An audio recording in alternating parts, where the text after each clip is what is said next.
Tired of ordinary events and boring activations? Want your brand to be the main attraction, not just another logo in the room? Promotoss games and promo products make it happen. Promotoss adds excitement and turns your events into high-energy experiences with in-demand interactive merch. From trade show games and tailgate classics to oversized giants and more. Whether it's indoor, outdoor, or all season long, Promotoss has it all. This isn't merch you toss in a bag. This is engagement people crave. All with free mockups, in-house design, no setup fees, and flexible orders. To get started with a free packet of mockups featuring your logo, send your logo to promotoss.com today. Hello, and welcome to this week's episode of Promo Perspectives. I am your host, Nicole Cook, and today I am joined by Sage's very own creative director, Cristi Brinkman. Thank you for joining us, Cristi. Thank you. Thanks for having me. Of course. As you guys may or may not know, Sage recently unveiled an all-new Sage Design Studio, formerly Sage Virtual Design Studio. And besides just the name, we've unleashed a bunch of new features, and I figured who better to talk about them with than someone who's using design tools every day in their day-to-day. Exactly. Yes, so we're going to just jump right into it. All right. And my first question is just so that we can help the listeners understand is, can you share a little bit more about your role as a creative director and how do you use design tools in your day-to-day? Yeah, so a big part of my role is across marketing, branding, and sales, and translating the strategy into creative. And in order to get there, I use a number of different design tools and workflows, but there's always one constant need, which is visual understanding. And how do you get to that visual understanding? Well, we get there with visual references, of course, and representation and mockups, putting everything into context. And so teams can be aligned, as well as there's no guessing, and we can get to faster decisions based on that. Yeah. And do you find that you have had to, maybe you're not doing it here, but do you have to hop between different tools, or is that something that you've seen other designers come across? Yeah, specifically, like in talking about specifically with promo and client work, there are a lot of tools that you have to like jump in between, and especially when you're coming up with a mock-up, let's just say, like the old way is like you are bouncing between your email folders to find that client logo or art that is ready, and then putting it into Photoshop to clean it up and remove the background or scale it up. That's a huge thing too. Yep. And and then you go into Sage Workplace, a product database, to find the right product or search for it over the internet, and then back into the design to like skew the art to make it look real, and then finally build out your deck. But oh wait, you need something to really sell that. And so you need a lifestyle image, of course. And the list keeps going on and on and on. Yeah. And so not to even mention all the windows that are probably open on your screen. Oh gosh, I can only imagine. You can't even find. So it's a very like bloated process. And so that's what is so exciting about Sage Design Studio. And it's a purpose-built workflow for those mock-ups. Yeah, and it I love simplifies the whole process. Purpose-built workflow is a really good way to describe that. Yeah. I like that a lot. So when you're creating visuals quickly, what sort of features would you rely on to save time but not sacrifice quality? Yeah, so layers are going to be a huge thing, especially when you are in the beginning of a creative process and you're needing to create iterations or options. And then also with expanding backgrounds or the use of AI is huge. And so a lot of programs have developed AI solutions in order to do that. And you're directing basically what you want out of an image into ChatGPT. Am I allowed to say that? Yep. ChatGPT or anything like that. Yeah. Similar tools, yes. Yeah, similar tools. And with AI prompts. Yes. Yeah. No, that's awesome. And I'm sure when you're working just even internally or when you're working with clients, like how important is it to be able to make changes and update creative? Like you might have come up with your creative, you would have gone through all of those steps. Yeah. Now you have feedback. How important is it to be able to make those changes kind of on the fly? Yeah, so that is something to keep that momentum going and not have a project stall. So in order to have like better collaboration, it's the fastest way to get alignment on a project is in order to like, make those changes quickly. That way everyone can react and decide and move forward. Yeah, because you don't want people sitting on something for too long and No. forgetting the conversations they had and anything like that. That makes total sense. So what are some tasks that you find to be really tedious that maybe are not so tedious with our design studio? Yeah, so the biggest thing that comes to mind is fixing low quality logos, right? And this was back in the day during client work, of course. It's in like not having a high quality logo would really stall the job. Like, I'm sure there's a lot of listeners right now nodding their heads like, oh yes. yeah, it would definitely stall the job. So in Design Studio, what is amazing for me is you don't even have to think about it. Like you can upload it and it automatically scales it up for you. Yeah, that is really, really awesome. And just so if anybody who doesn't know, it's Sage's AI that they have developed. Like Yes. we've developed that ourselves.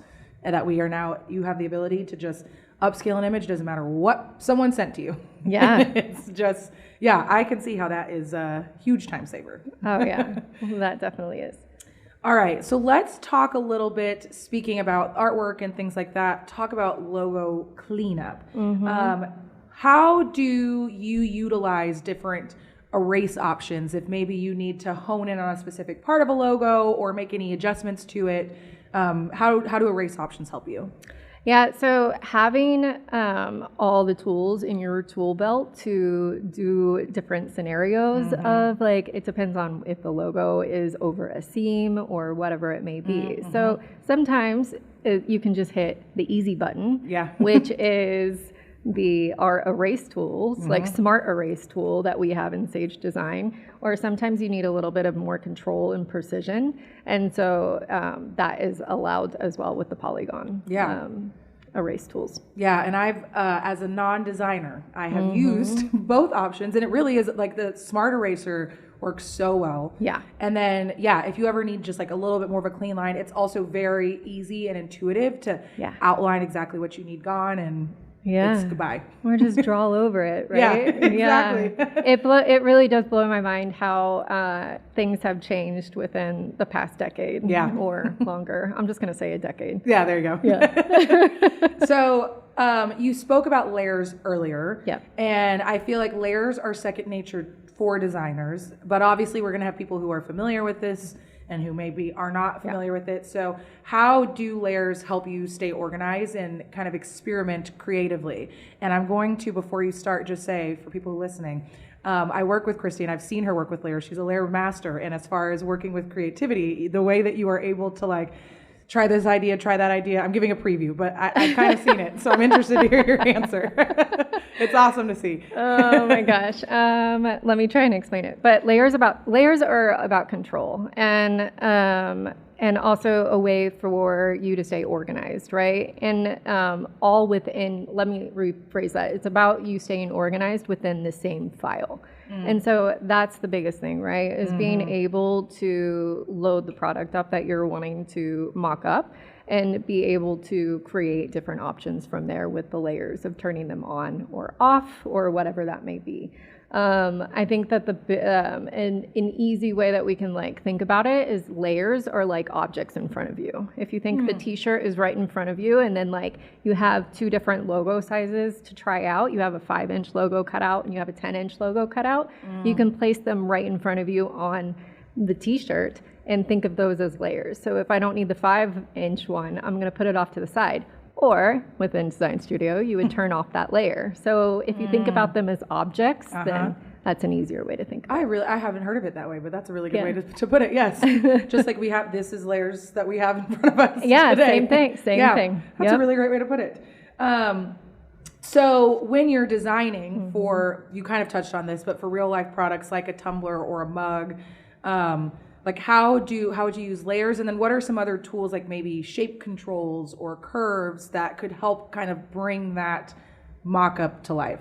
Yeah, so the biggest thing is really making sure that the mock-up doesn't look fake. Of course, it looks like, and like, because a lot of times it looks like it's just like a sticker that is on a mug or placed on top of that mug. So like using the skew tool, like you can go with along the shape of that mug because it's a roundness.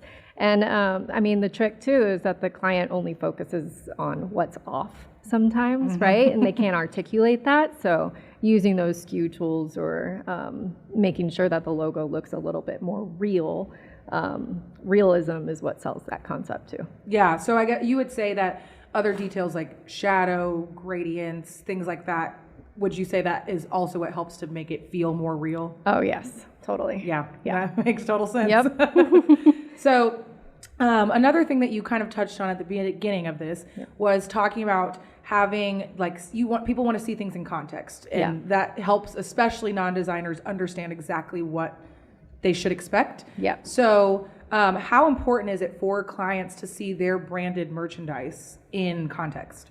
Yeah, I mean, it's extremely important, and it's not just the clients, it's the client's customer that wants to see it in that context too, that's going to get excited to see it in that. And so, I know we're talking about the create a scene thing. You can do mock-ups, of course, that are like on a white background or whatever else, but like actually seeing it in scene or the lifestyle or in context of how the end user is going to use it, or like I say, in its natural habitat, is an amazing thing. Yeah. And it blows my mind in design studio how real it makes it look. Right, yes. It's crazy. It really is. You can now in design studio, someone can literally click on create a scene. Yeah. And then that scene is created, and you take that mock-up that you already had and it places it, you can say, place it in on a beach, and now you have a mug on a beach. Yeah, exactly. Yeah, and it's